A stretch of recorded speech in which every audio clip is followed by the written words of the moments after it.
Welcome back to another episode of the Statues Podcast. I'm your host, Nang, and for today's episode, I wanted to talk about what smartphone photography had taught me.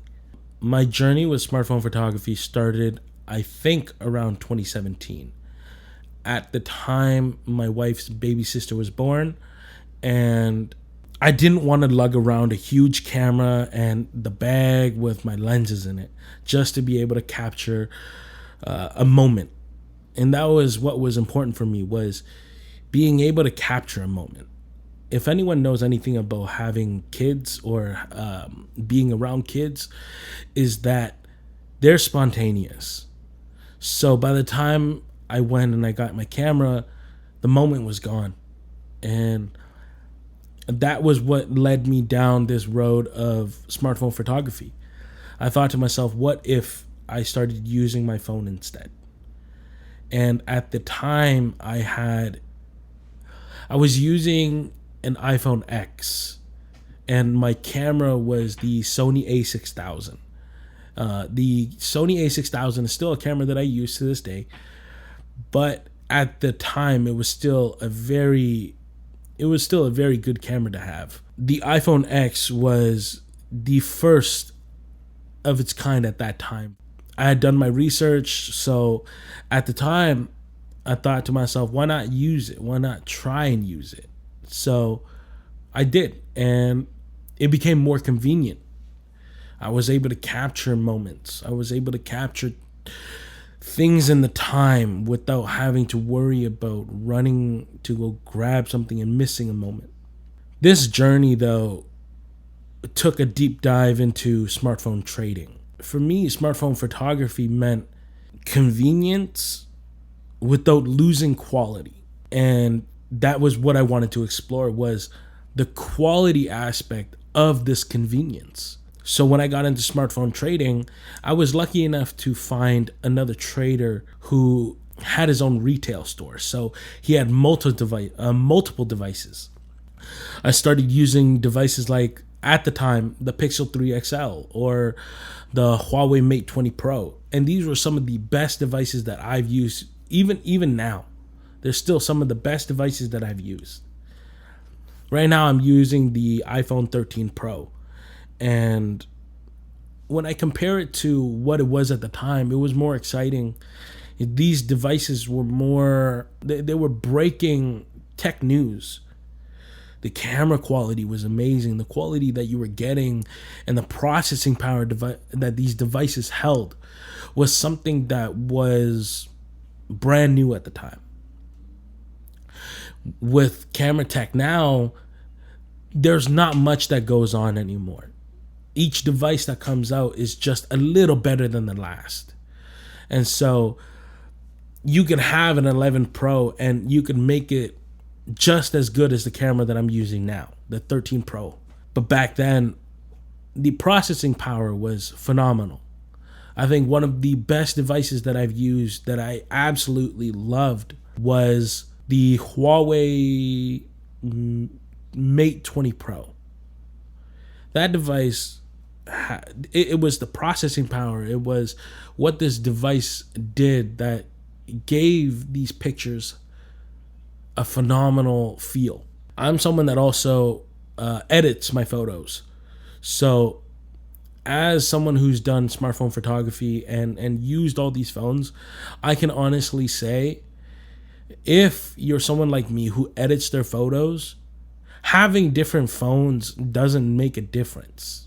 You can edit your photo and make it look like a Samsung device. You can edit your photos and make it look like a Google device. It wouldn't matter. But what was beautiful was being able to understand the convenience that these devices gave us. At that point in my life, I had transitioned away from regular photography and gone into smartphone photography. I have a huge repertoire of just photos that I've used throughout the years.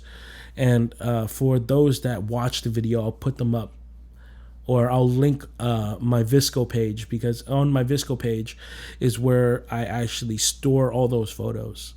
When it comes to smartphone photography, There's one saying in the videography and photography world that I live by to this day, and I always tell people it's not about the device or it's not about the tools that you use, it's about how you use the tools. I still use a Sony a6000 to this day, and it is almost, I think it's 8 or 9 years old now, but I still use it for all of my professional shoots because I know how to use it. And that's the thing, right? Is if you don't know how to use your device, if you don't know how to use your phone, it won't matter. Your photos are still going to turn out really crappy. But for me, it was all about learning the foundation, understanding the foundation, and now putting a twist on that foundation so that it was my photo. And smartphone photography became about expression for me. It was about being able to express how I felt with the photo that I was taking and then the edits that I was putting on top of it, whether it be with color. Color sets the mood. So how did I want this photo to look like? How did I want this to come out? A lot of my nature photos that I take on a smartphone all come out a very specific color. It comes out a little more darker because I love the dark feel of certain things. But when it came to pictures that I took of my wife's baby sister, it was a lot more brighter. It was a lot more hopeful because that's how I saw things. And I think that's the most beautiful thing about smartphone photography was the expression that someone could put in a photo. I could look at a photo that someone took and you can tell how someone feels.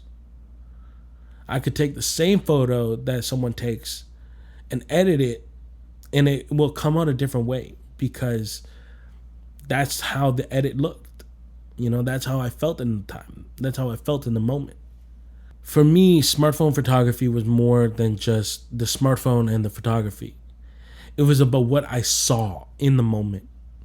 And I think that's something that people don't discuss, right? Is when you're going through hard times in your life, being able to see something becomes harder. When I was going through some of the hardest times of my life, you'll notice on my Visco page, there's just a time period of a couple of years where I don't post any more pictures. And that's because I couldn't see anything anymore. I couldn't see the beauty in my day-to-day life anymore. And that's what photography was for me, was an expression of what I saw, what I could see. I could walk down the road, and the way my eyes work is it works like a camera lens. I could look at something and be like, wow, okay, I like this. Let me take a photo of it. And I'll know exactly how to take it. But for a while, I couldn't do that anymore. I didn't know how to do that anymore. Even now, when I look at certain things, I don't see what I used to see. But I've gotten good at being able to express myself now in a way where it's more true to me. And I enjoy that about photography, the self-expression and the joy that you get from taking a picture, editing that picture, and posting that picture. For me, it's never about the likes. It's never about what people see. It's never about what people comment. It's more about what I see and what I want to put out.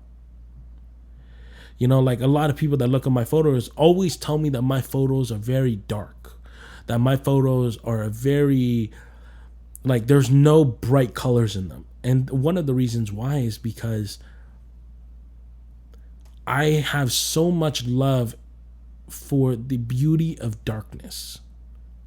I think there's so much beauty in darkness, and that's one of the stories that I like telling, is what I see and how I see certain things. Smartphone photography for me was more than just, once again, more than just the smartphone and the photography. It was the combination of both, the convenience of having a smartphone, but the quality that I wanted my photos to be. And so that's why even now to this day, I use a smartphone to film my podcast. I use a smartphone to film my vlogs because it is very convenient. Like, for example, I'm using an iPad right now to mirror everything that is showing on my iPhone because it is convenient. I don't have the convenience like that with my camera. My camera is a very old camera. It's not updated. It doesn't have these functions.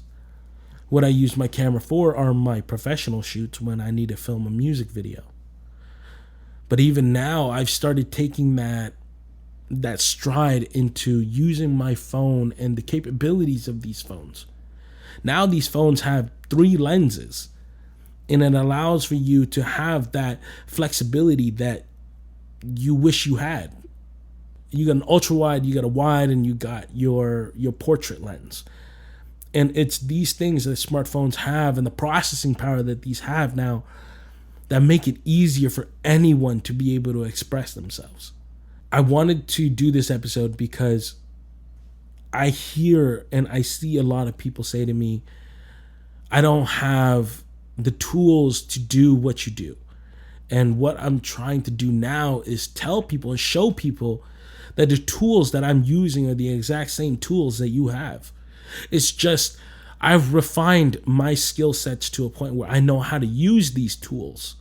It goes farther than just that, you know. Like, I use an iPad from 2018 to edit all of my videos. But that's just to say that you don't need the latest and the greatest.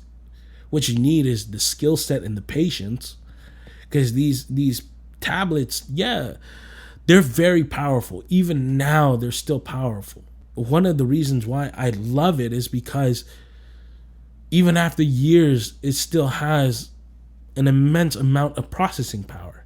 I've been meaning to get back into smartphone photography, into, doing more videos like this so that I could show people that anyone can do it. One of the things that smartphone trading did for me was give me more perspective. As I started trading phones, I started realizing that each and every phone was able to do the same thing that the last phone did. And what certain phones lacked, I had to know what they lacked so that I could put that into my photos when I'm editing those photos. And so it gave me that ability to look at something and see, like, oh, well, the Huawei phone was more contrasty. And I like that look. So now I start adding those things into my iPhone photos. And that's something that you have to grow and understand when you do this, right? Is how do you like certain things? What do each smartphone have? Can you imitate those photos? For me, some of the best photos that I have are photos that I imitated using a different device. These devices are not cheap. And you have to understand that when you trade, there's going to come a loss when you trade. Number one, you have to look out for scammers. You're going to get scammed. You will get scammed. So you have to know what you're looking for. When I first started, there was a lot of times where you'd start with a device that was like $1,000, and then you drop to a device that's $800. And one of the things that I had to learn early was that Apple devices are able to maintain their value a lot longer than any other device. Samsung devices, because of how many Samsung devices come out in a year, they lose value much quicker than most devices. So understand that when you're trading from an iPhone to a Samsung, maybe in the moment, yes, the Samsung device is a little bit more expensive. But over time, you lose value in these devices. And you have to know, and you have to put these things into perspective when you start smartphone trading. I think I went through everything that I needed to regarding my smartphone journey. I hope that answers a lot of the questions that some people might have and give you perspective on why and where my smartphone journey is. Thank you guys so much for listening to another episode of the Statues Podcast. If you guys have any questions or concerns, please go ahead and email us. The email is down below in the links. And yeah, I'm your host, Nang, and we are signing off. Bye-bye, guys.